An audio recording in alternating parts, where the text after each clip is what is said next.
Hello friends, कैसे हैं आप लोग। मेरा नाम है तरुण और आप देख रहे हैं लॉ पोर्टल। आज हम इस वीडियो में बात करने वाले हैं पंजाब एक्साइज पॉलिसी के बारे में, जिसको आप लोग जानते होंगे पंजाब लिकर पॉलिसी के नाम से। अब जब दिल्ली और पंजाब दोनों ही जगह पे आम आदमी पार्टी की सरकार है और दिल्ली की लिकर पॉलिसी पे ऑलरेडी घमासान मचा हुआ है, जिसके बारे में अगर आपको नहीं पता तो उसके रिगार्डिंग मैंने एक वीडियो ऑलरेडी बना रखी है, वो आपको ऊपर आई बटन में मिल जाएगी। तो जब दिल्ली की लिकर पॉलिसी पे क्वेश्चन उठे तो पंजाब की पॉलिसी पे कैसे ना उठे, क्योंकि इन दोनों जगह पे गवर्नमेंट ने लिकर पॉलिसी को बिल्कुल रिफॉर्म किया है और वो रिफॉर्म्स शायद एग्जिस्टिंग प्लेयर्स को पसंद नहीं आए। और क्योंकि आज हम लिकर पॉलिसी की बात कर ही रहे हैं, तो अगर आपको इंटरेस्ट ये जानने में कि आफ्टर ऑल एलेवन स्टोर्स होते क्या है और ऐसा क्यों कि एलेवन स्टोर्स पे हमेशा आपको कंसिडरेबली चीप प्राइस पे लेकर मिलती है, तो ये सब मिलेगा आपको इस वीडियो में। बने रहे एंड तक। तो चलिए शुरू करते हैं। तो पंजाब की लिकर पॉलिसी इन्फोर्स होने से पहले ही बहुत ज्यादा कंट्रोवर्सी का पार्ट बन चुकी थी। हाउएवर जब तक इन्फोर्स नहीं हुई थी, लोग फिर भी ज्यादा हल्ला नहीं मचा रहे थे, लेकिन पॉलिसी के लागू होते ही पंजाब नेशनल हाई कोर्ट में चैलेंज जरूर हो गई। और जो मेन रीजन था इस पॉलिसी को चैलेंज करने का उन सारे एग्जिस्टिंग प्लेयर्स का, वो ये था कि जो नई पॉलिसी है पूरी तरीके से बदल दी गई है और इससे सिर्फ कुछ लोगों को ही फेवर किया जा रहा है। तो देखिए, ये बात तो बिल्कुल सही है कि जो लिकर पॉलिसी है वो सरकार ने बिल्कुल ही बदल दी है, बिल्कुल रिफॉर्म कर दी है, लेकिन जो दूसरी बात है कि वो सिर्फ कुछ लोगों के लिए की गई है, तो उसके लिए हमें थोड़ा सा पहले पॉलिसी को समझना पड़ेगा। तो देखिए, सरकार का एम बहुत क्लियर था, उनको दारू के धंधे से निकलना है। वही काम उन्होंने दिल्ली में किया और वही काम वो पंजाब में भी कर रहे हैं। और दूसरी बात ये थी कि लाइक दिल्ली, पंजाब में भी लिकर को लेकर करप्शन बहुत ज्यादा था। पंजाब एक ऐसा स्टेट है जहाँ पे अब्यूज ऑफ इंटॉक्सिकेंट्स बहुत ज्यादा लेवल पे है, और ये अब्यूज ऑफ इंटॉक्सिकेंट्स इतने ज्यादा हार्मफुल इसलिए भी बन जाते हैं क्योंकि वहां पे जो इंटॉक्सिकेंट्स कंज्यूम किए जाते हैं वो बहुत ज्यादा पायरेटेड होते हैं। और ये एक बहुत बड़ा इशू हमेशा रहा है पंजाब के अंदर कि वहां पे piracy in liquor is at its peak. Punjab में गवर्नमेंट की एक्साइज ड्यूटी और वैट इतनी ज्यादा रहती थी लिकर के ऊपर, तो लिकर जो थी ऑटोमेटिकली ही महंगी हो जाती थी। अब महंगी लिकर से क्या होता है कि ज्यादातर लोग अच्छे ब्रांड्स नहीं खरीद पाते हैं, और अच्छे ब्रांड ना खरीदने के चक्कर में उनको कुछ किसी मीडियोकर ब्रांड के साथ सेटल करना पड़ता है। पर वो वाली जनता भी पंजाब में कम है। वहां पे जो मेन कंज्यूमर है लिकर का या फिर इंटॉक्सिकेंट्स का, वो एक बहुत ही बिलो मिडिल क्लास लेवल से आता है। उस बिलो मिडिल क्लास को जो इंटॉक्सिकेंट्स, जो लिकर दी जाती है या उनको जो प्रमोट की जाती है, वो होती है जो वहां पे देसी दारू बनती है। जैसा मैंने अपने पहले वीडियो में भी समझाया था, इन शॉप्स पे एक्चुअल ब्रांडेड लिकर की बजाय देसी दारू थोड़ी ज्यादा बिकती है, और वो दारू सबसे ज्यादा हार्मफुल होती है किसी भी इंसान के लिए। अब पैसे की कमी के चक्कर में इन लोगों को वो सस्ती दारू खरीदनी पड़ती है क्योंकि उनके पास कोई ऑप्शन नहीं होता, और इससे एक पैरेलल इकोनॉमी बनती है जिससे सिर्फ इन लिकर शॉप ओनर्स का फायदा होता है, ना ही सरकार का, और जनता का तो बिल्कुल नहीं। तो इसी चीज को खत्म करने के लिए वंस एंड फॉर ऑल और सारी चीजों को एकदम ट्रांसपेरेंट करने के लिए पॉलिसी आई। तो सबसे पहली चीज जो इस पॉलिसी ने की वो ये की, जो गवर्नमेंट की लाइसेंसिंग फी थी उसको बढ़ा दिया गया। क्योंकि लाइसेंस फी को बढ़ाया गया है, इसीलिए सरकार ने सबका प्रॉफिट मार्जिन भी बढ़ा दिया गया है। पहले जो प्रॉफिट मार्जिन था, चाहे वो एक होलसेलर का और रिटेलर का, वो सब एक 5% के मार्जिन पे चलता था। अब उन सबका प्रॉफिट मार्जिन जो है वो 10% कर दिया गया है। बट इसके साथ ही साथ सरकार ने जो एक्साइज ड्यूटी और वैट है उसको बहुत कंसिडरेबली कम कर दिया है। इस वजह से कि जो गवर्नमेंट को लॉस होता था वो भी बच गया, प्लस जो लिकर ट्रेड में लोग इन्वॉल्व है उनका प्रॉफिट परसेंटेज भी कम नहीं हुआ, and eight the same time liquor का प्राइस भी कम हो गया। दूसरी चीज जो इस पॉलिसी ने करी वो ये कि सरकार ने कोटा लिमिट्स खत्म कर दिया। पहले हर एक वेंडर को एक कोटा अलॉट किया जाता था, उस कोटे के हिसाब से वो अपने पास एक मंथ के अंदर उतने लेकर रख सकता था, बेच सकता था। लेकिन अब देखिए, अब किसी की दुकान बहुत अच्छी चलती है, उसको स्पेसिफाइड कोटा से ज्यादा चाहिए, तो अब जब उसको स्पेसिफाइड कोटा से ज्यादा चाहिए तो उसको क्या करना पड़ेगा, उसको एक्स्ट्रा ड्यूटी देनी पड़ेगी सरकार को, एक्स्ट्रा फी पे करनी पड़ेगी सरकार को। तो ऑब्वियस ही बात है, वो क्या करेगा, वो एक्स्ट्रा चीज खरीदेगा भी अगर, या तो विदाउट बिल खरीदेगा, या फिर बूट लेने के थ्रू किसी से ले लेगा, या फिर कहीं और से खुद ही मंगा लेगा, क्योंकि इन लोगों के भी कॉन्टैक्ट बहुत होते हैं, तो वो कहीं और से भी मंगा के अपने स्टेट में उसको बेचेगा, जिससे once again government was at the loss. या फिर इससे भी खराब काम करेगा, यानी कि ब्रांडेड बॉटल्स में देसी दारू बेचेगा, क्योंकि उसको अपना कोटा एक्सीड होने से बचाना है, पहली बात तो, और दूसरी बात सरकार को फीस भी नहीं देनी है। अब इसी चीज को डील करने के लिए सरकार ने कोटा की लिमिट ही खत्म कर दी है, यानी कि अब जो वेंडर्स होंगे उनको उनके ऊपर किसी भी तरह की कोई लिमिटेशन नहीं होगी। उनको जो लाइसेंस फी पे करनी है वो सिर्फ वन टाइम पे करनी है, यानी कि जो मंथली लाइसेंस फी पे करनी है तो वो मंथली लाइसेंस फी एक बार पे करनी है। उसके बाद कोई कोटे की लिमिटेशन नहीं है। They can buy as much as they want from the wholesaler, they can sell as much liquor as is required by their consumers. इसके बाद इस पॉलिसी में एक चेंज किया गया कि जो लाइसेंस फी है वो हर महीने के 10 तारीख तक इन वेंडर्स को गवर्नमेंट को पे करनी है। पहले जो सिस्टम था हर महीने की 30th डेट तक का टाइम मिलता था टू पे the fee, but now starting 10 days में ही आपको सारी पेमेंट करनी पड़ेगी। ये आई फील अगर अवॉइड करते तो भी चल सकता था। इसका गवर्नमेंट के पॉलिसी बैकग्राउंड से एक्चुअली कोई लेना देना नहीं है। इसके बाद इस पॉलिसी में जो चेंज आया है वो है number of to a particular entity. पहले वाली पॉलिसी में क्या था कि कोई भी एंटिटी जो लाइसेंस के लिए अप्लाई करती थी उसको मैक्सिमम 3 आउटलेट्स ही मिल सकते थे। लेकिन अब क्या हुआ है, अब डीसी कम कलेक्टर को एक पावर दे दी गई है कि in case he feels like कि किसी एक वेंडर 3 से ज्यादा वेंट्स देने ठीक रहेंगे तो वो अपने रीजंस रिकॉर्ड करके उनको 3 से ज्यादा वेंट्स दे सकता है। एट द सेम टाइम उनको 3 से कम भी दे सकता है। तो जो स्टैंडर्ड नंबर है वो अभी भी 3 ही है, लेकिन एक एक्सेप्शनल सिनेरियो में, और वो क्या होगा देखिए, वो तो हमेशा फैक्ट्स पे डिपेंड करेगा। अगर किसी को एक्स्ट्रा वेंट्स चाहिए तो उनको गवर्नमेंट से डायरेक्ट बात नहीं करनी पड़ेगी, उनको डायरेक्ट डीसी कम कलेक्टर से बात करनी पड़ेगी। On the need to need basis ये काम अब पॉसिबल हो सकता है। उसके बाद इस पॉलिसी में जो टेंडर का प्रोसेस था उसको कंप्लीटली डिजिटाइज कर दिया गया। यानी कि पहले जो टेंडर थे वो सब मैनुअली भरे जाते थे, जिसके अंदर डेफिनेटली करप्शन के चांसेस बहुत ज्यादा हाई रहते थे और यूजुअली फेवरेटिज्म देखा भी जाता था। But this time government has made it completely digital to make sure कि जो पूरा प्रोसेस है ये पूरा फेयर रहे और जो लोग क्वालिफाई करेंगे उनको डायरेक्ट उस दिन पता लग जाए that yes they have been qualified. Another thing this policy did was कि इस पॉलिसी के अंदर जो नंबर ऑफ रिटेल वेंट्स हैं वो 5800 से बढ़ा के समवेयर 6300 के आसपास करने का प्लान है गवर्नमेंट का। अब आप सोचेंगे कि दारू के ठेकों को इंक्रीज कर देना शहर के अंदर, ये तो बहुत गलत बात है।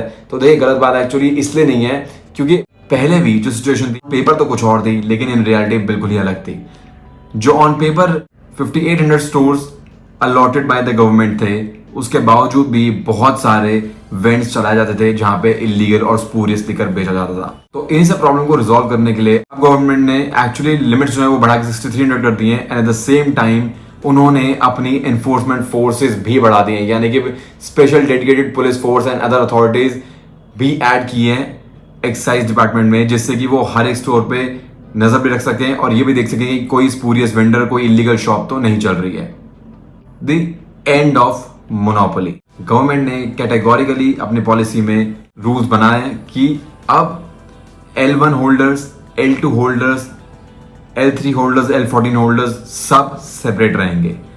पहले क्या होता था कि एक ही वेंडर L1 लाइसेंस भी होल्ड करता था, L2 भी होल्ड करता था and so on and so fourth. इससे क्या होता था, एक ही एंटिटी अपना L1 स्टोर भी चलाती थी, साथ ही साथ अपना रिटेल स्टोर भी चलाती थी। देखिए L1 मींस होलसेल, तो वही होलसेलर अपने रिटेल आउटलेट्स भी चलाता था, जिससे क्या है कि जो अदर रिटेलर्स होते थे वो कभी भी अच्छा बिजनेस कर नहीं पाते थे।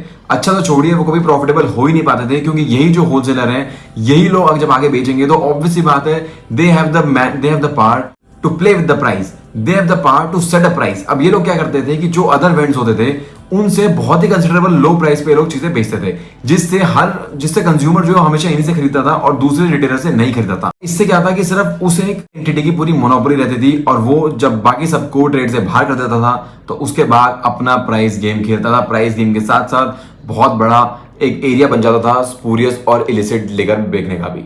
तो अब सरकार ने क्या किया है कि उन्होंने बहुत कैटेगोरिकली ये बोल दिया है कि अब L1 लाइसेंस होल्डर्स जो होंगे वो रिटेल लाइसेंस नहीं ले सकते, यानी कि L2 to L14 लाइसेंस वो नहीं ले सकते, और अगर किसी के पास L2 to L14 लाइसेंस है तो उनको L1 लाइसेंस नहीं मिलेगा।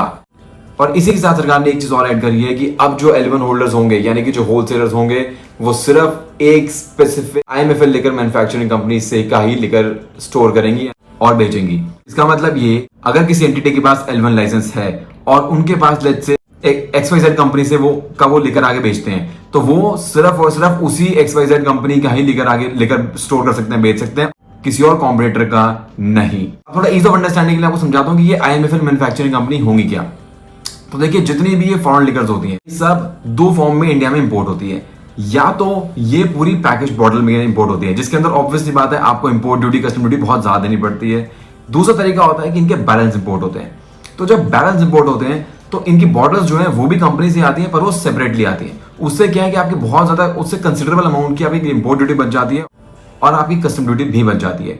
तो अब आपने अपने बैरल्स इंपोर्ट कर लिए, ये तो आप डायरेक्ट बैरल्स तो किसी को बेच नहीं सकते, तो इसीलिए वो जो आपने बॉटल्स आपने मंगाई थी, अब आपको एक बॉटलिंग प्लांट लगाना पड़ता है किसी जगह पे, जहां पे आप उन बैरल से उन बॉटल्स को फिल करते हो with the required amount of water जो कंपनी कॉन्सेंट्रेशन प्रोवाइड करती है, तो वो concentration of alcohol and water mix करके बॉटलिंग करके बेचा जाता है। इसीलिए शायद आप लोगों ने कई बार नोट भी किया होगा कि आपको जो है लिकर का टेस्ट अलग आता है, दिल्ली में अलग, पंजाब में अलग और हरियाणा में अलग। न्यू एरियाज के लिकर का टेस्ट का डिफरेंस है सिर्फ और सिर्फ difference in the taste of water in the respective states.